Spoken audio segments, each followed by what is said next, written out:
Hello there, welcome to the Football Bloc. My name is Brandon, and today I'm going to give you my predictions for the 2026 World Cup Final. So if that sounds interesting, let's hop right into it.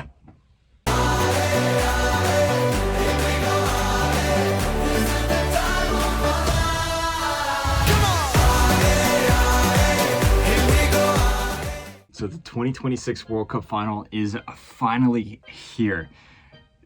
We started with 48 teams. Now we are down to 2. We have Spain versus Argentina. It is a momentous matchup we have here between these two teams.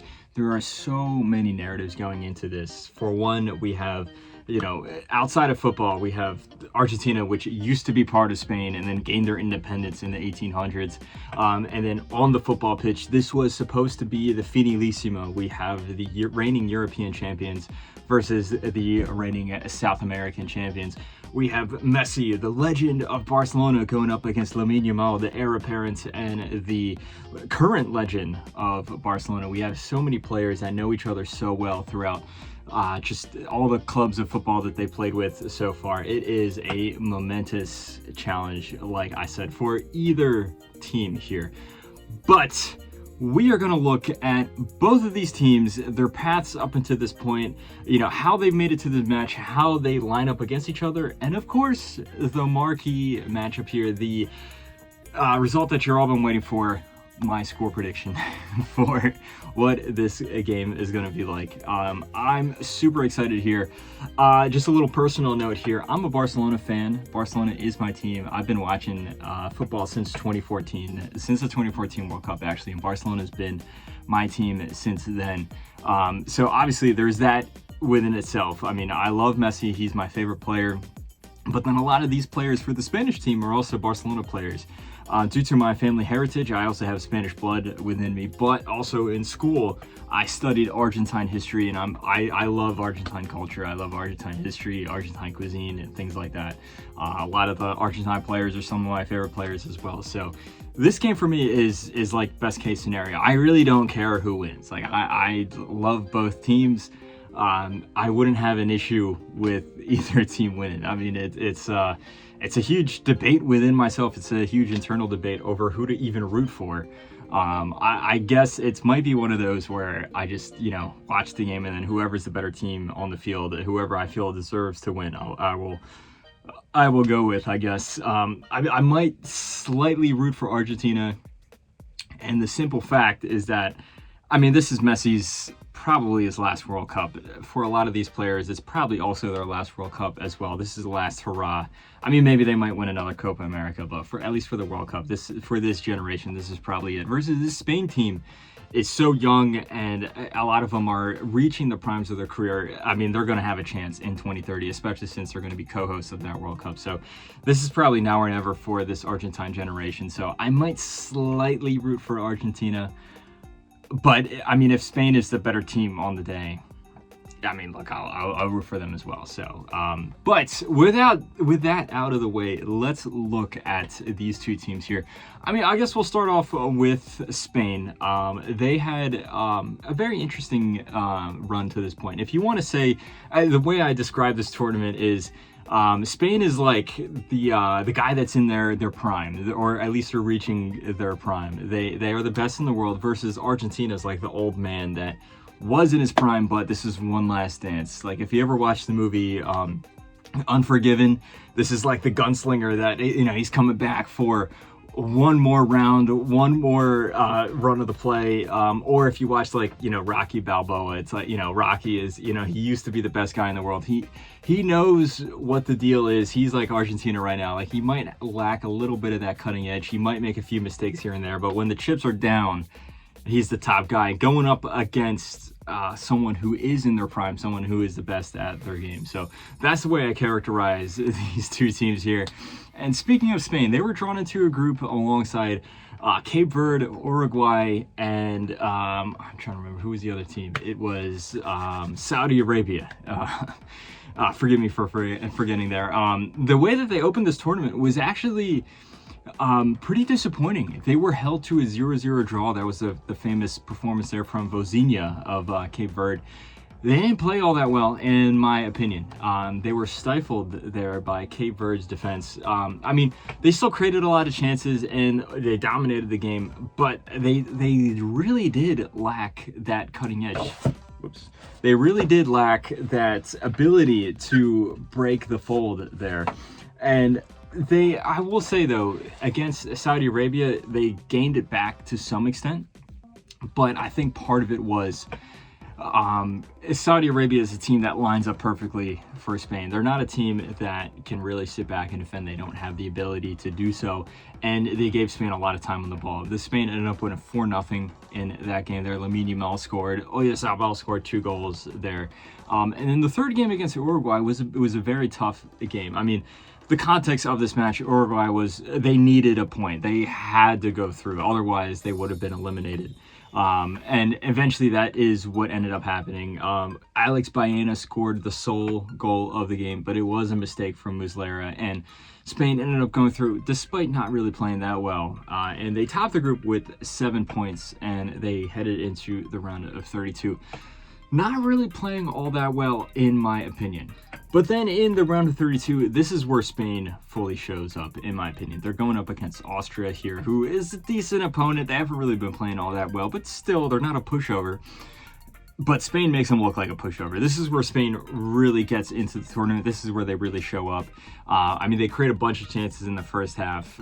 It doesn't really connect, but when it does, that's when the floodgates open.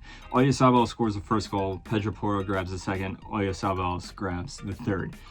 Spain utterly wipes Austria off the pitch. It is a fantastic performance from Spain here, and this is where many people, including myself, were like, okay, Spain is a serious contender. I mean, they played okay in the group stage, but this is where they're really showing up. Their next opponent is Portugal, their Iberian neighbors, and there's the whole narrative here with Ronaldo going through the World Cup. It's a very interesting matchup, and Portugal make it really tough. There's a lot of issues with this Portuguese team, but Spain, I think, play really well in this game. They really restrict Portugal to just a few chances here, and then Mikel Merino comes off the bench, scores the winning goal, and and it caps off a really solid Spanish performance, in my opinion. And then after that point, they go into the quarterfinals. They play Belgium, who I think kind of stumbled their way up into this point. Belgium's not necessarily the best opponent or the best team in the quarterfinals at this point, but still, they made it this far. They're a very dangerous team going forward. Spain, I think they win 2-1, but it's a score that kind of is a little generous to Belgium, in my opinion. Spain was by far the better team. They played so well in this game overall. They dominated the midfield. They eventually score in the first half with a goal from Fabian Ruiz. Charles de Ketelaere does score an equalizer there, but it's like Belgium's only chance up to that point. Spain still dominate the game. They grabbed the winner from Mikel Merino, but it was a type of goal that you felt was coming. Like, it was so predictable that Spain would eventually win.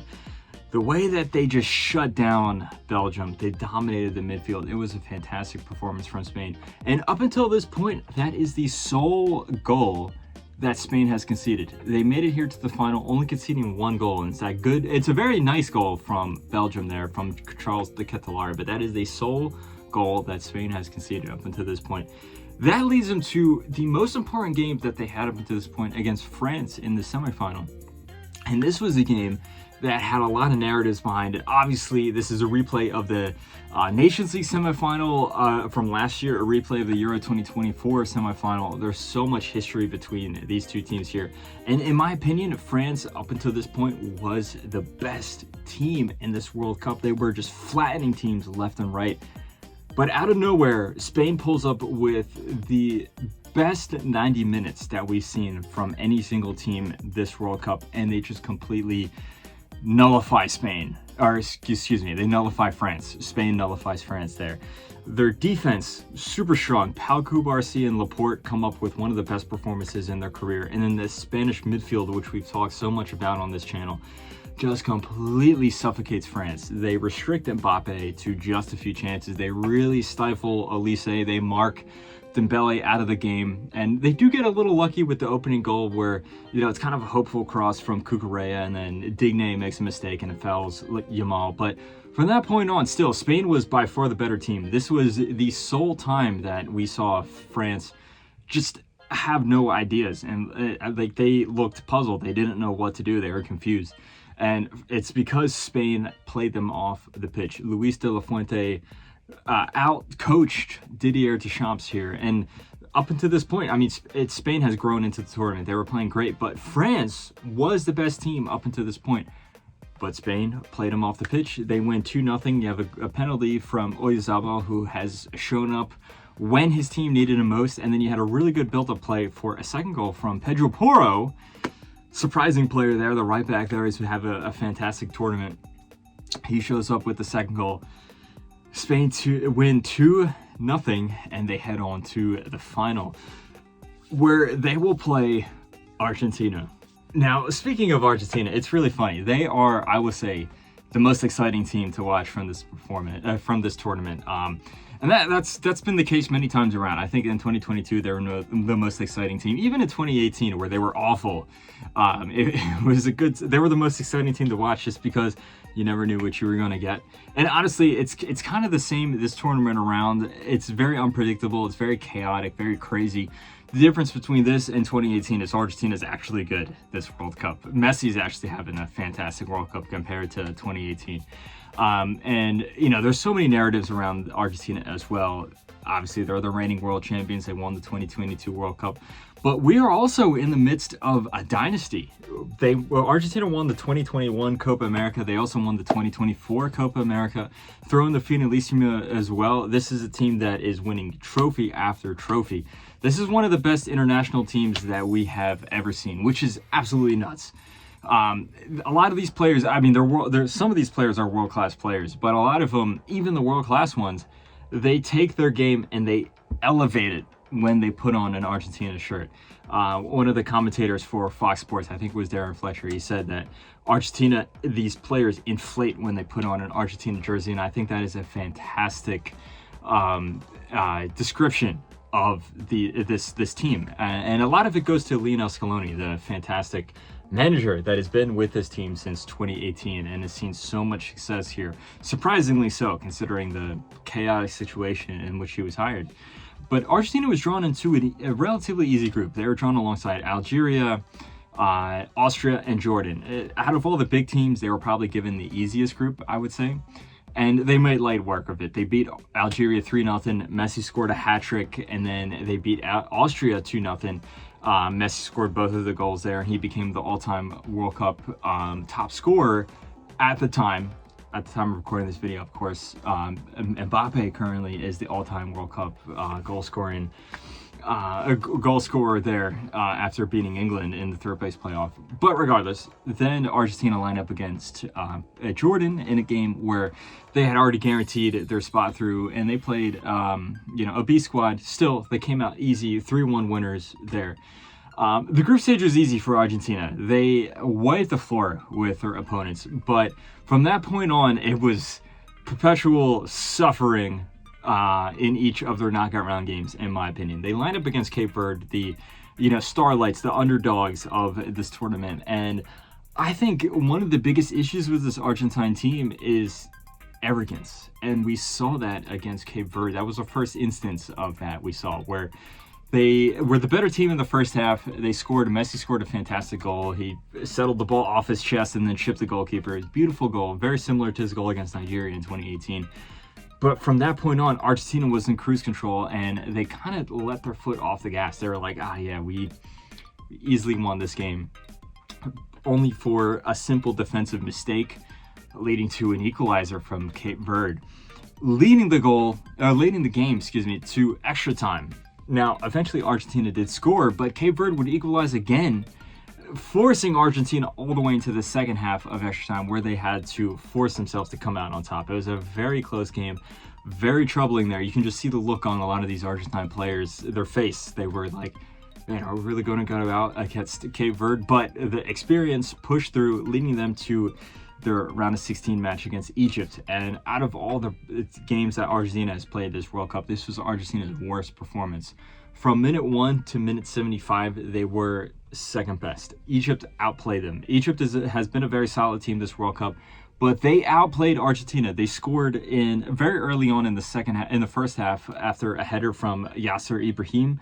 And then they ran the pitch in the second half as well. Hassan eventually scored a second goal there, and after a good counterattack, and Egypt was 2-0 up. Argentina was, like I said, they were second best. They were not playing well. Messi wasn't getting on the ball. Alvarez wasn't getting on the ball. This strong midfield, which carries this team, was not getting on the ball. But once that second goal in, it's like it looked like something clicked in the minds of these Argentine players. And then from minute, say, 73, 75-ish, to minutes 100, or however long this game went on for, Argentina was by far the best team, and they absolutely flattened Egypt. The first goal came from Cuti Romero, who scored a really good header there. Messi flipped it on. He gave in a beautiful cross. And then the second goal, it was a ball that pinged around in the box after a counterattack. Messi, on the half volley, scored a blinder of a goal. Next thing you know, 2-2. Argentina is equal. And they were relentless. They kept going forward time and time again. And then it was a breakaway. Lautaro Martinez got on the ball, and with a beautiful cross, he finds Enzo Fernandez. 3-2. Beautiful header from Fernandez. Argentina march on to the quarterfinals, which again is not an easy game for Argentina, and they make it exciting for the fans at least. Now, surprisingly, Argentina, unlike their last two games, or unlike the last game at least, they start off this game in flying form. They score off of a set piece from McAllister. They look really dangerous on the set piece. But once Argentina score, again, they take their foot off the gas pedal and they let Switzerland back into the game. Switzerland honestly starts to dominate the midfield. Ndoye scores a really good goal there. Argentina's just picked apart defensively. But what really changes the game here is Breel Embolo picks up 2 yellow cards. It gets sent off. In my opinion, totally justified. I don't think that it was really a controversial decision, in my opinion. I know there's a lot of talk about this one. But at that point, Argentina is a man up, and then they really, again, they turn on the switch. They get into that third gear, and they really flatten Switzerland. It does go into extra time, but Julian Alvarez, who's been nursing an injury, scores one of the goals of the tournament, an absolute pinpoint long shot from outside of the box, which goes into the upper 90. And then Argentina run away with it at the end. Lautaro Martinez does score a goal, leading them to the semifinals, where they go up against England, a match which is really important for the whole, there's this whole political nature between these two teams. There's a, this rivalry which has a political background, but then bleeds into football as well.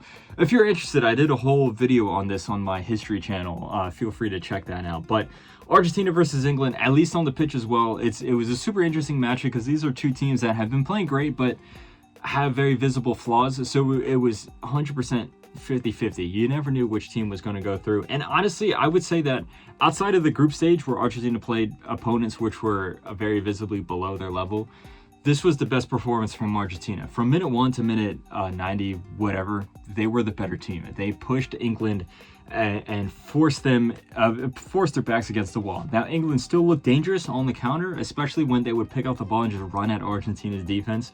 But those moments were few and far in between.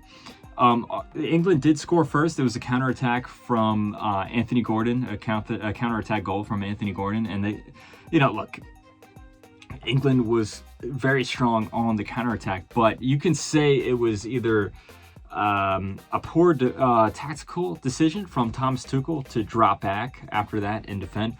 Or you can also say it was more so Argentina's intensity and aggressive pressure that forced them into making those decisions. But either way, Argentina then really forced England into a corner, and then they were peppering the goal with shot after shot after shot. Eventually, Messi, it just really clicks into form. And I said this in a previous live stream, but Messi in these last 2 World Cups has just been a joy to watch. And it's unexpected to some extent because it's just given his age and the fact he's not even playing in Europe anymore. He's playing here in the United States for Inter Miami. But with a beautiful assist, he gives it to Enzo Fernandez, who scores an absolute rocket, ties it up 1-1 in the, I think, 85th minute, something around that time there. And then at that point, there's only one winner. All the momentum's in Argentina's favor. And with another beautiful assist from Messi, Lautaro Martinez scores the winning goal here, redeems himself from his, I would say, disappointing performance in 2022. and Argentina find themselves in the final here. The thing with Spain, I would say, is that they have been a comfortable team. If you want to compare these two teams, Spain versus Argentina, it's a comfortable watch. In each of these games here, Spain was by far the better team. They kind of snuffed out any excitement there, if you want to characterize it as that. They were the better team. They outplayed their opponent in each of these games.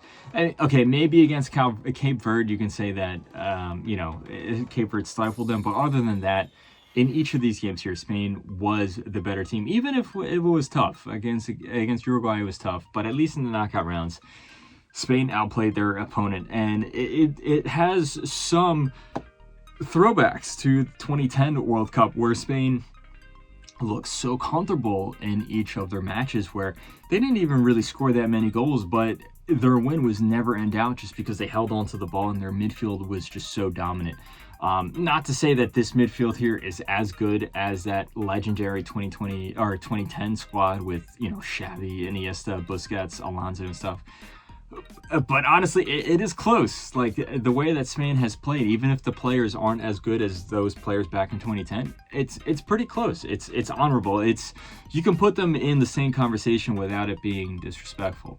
On the flip side, Argentina has made every game seem cinematic. They maybe start off the game well, then they kind of lose control of it. It's possible that their opponent can come in, and even if their opponent might even gain the lead or something like that, then just when it looks like Argentina is out and done for, they switch it on. They go into that third gear. Messi has a fantastic performance, or Alvarez pops up with a goal, or Martinez pops up with a goal, or Fernandez pops up with a goal, and they come out on top. So it's two very interesting different styles of football, but also two different, just the way that the games envelop for either of these teams. It's so interesting to see. Spain and Argentina have had very different runs up until this point here in the World Cup final, which is why I'm so excited for this final. Yes, from a personal point of view, I love both of these teams, but also it's just going to be so interesting to see how these teams line up against each other. There's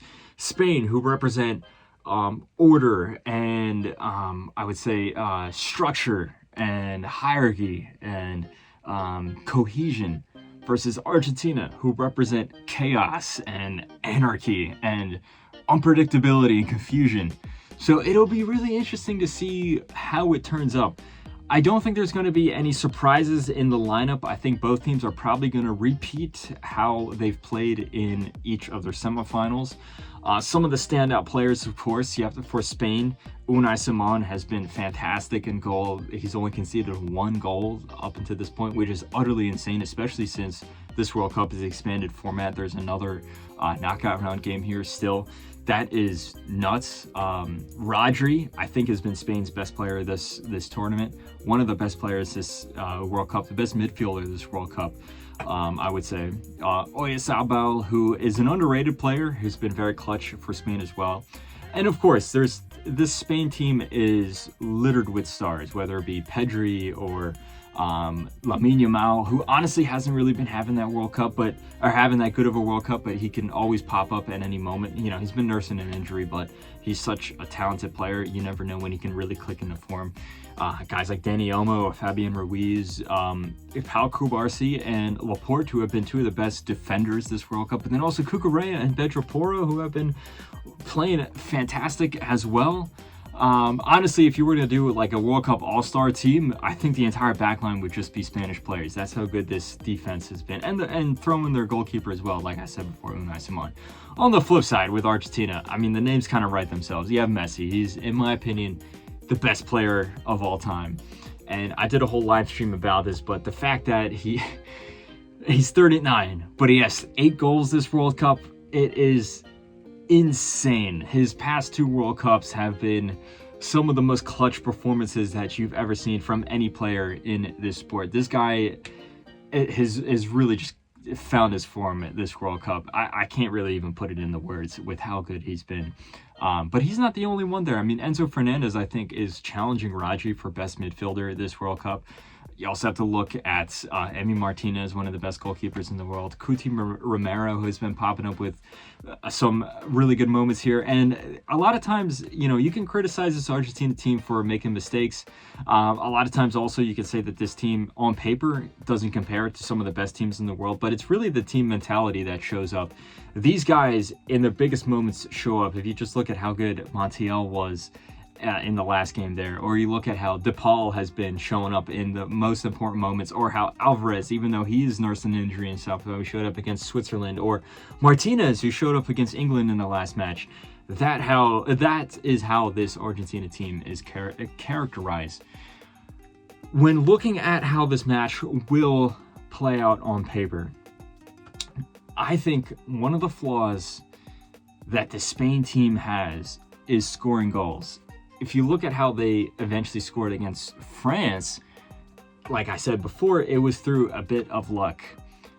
I don't know if Argentina is going to give them that ounce of luck. This Argentina team, as we saw against England, is locked into form. So as a result, I think Spain is going to have a very tough time scoring on this Argentine defense, and I think it's going to be 0-0 for most of the game. I think it's going to be pretty concise, pretty tense, and I think that's going to just characterize minute 1 to like minute 80. Both teams might have some half chances here and there, but I think it's going to be really tough. Complete opposite of the third place playoff that we just watched a few hours ago as of recording this video. But if you look at how this Argentina team plays by comparison, they kind of waltz through each of these games, but then when the chips are down, when their backs are against the wall, that's when they flip up the pressure. That's when they become the team that we all know. That's when they gain that cutting edge. So in this game, like I said, I think Spain's going to have a tough time to score, but come like the 75th minute, I think we're going to see a flurry from Argentina. I think we're going to see them really pressure Spain into some mistakes. I think we're going to see them push Spain against the back of the wall. And I think Messi will score. Messi, obviously, is competing with Mbappe. They have this personal battle going on. Mbappe scored 2 goals against England earlier today.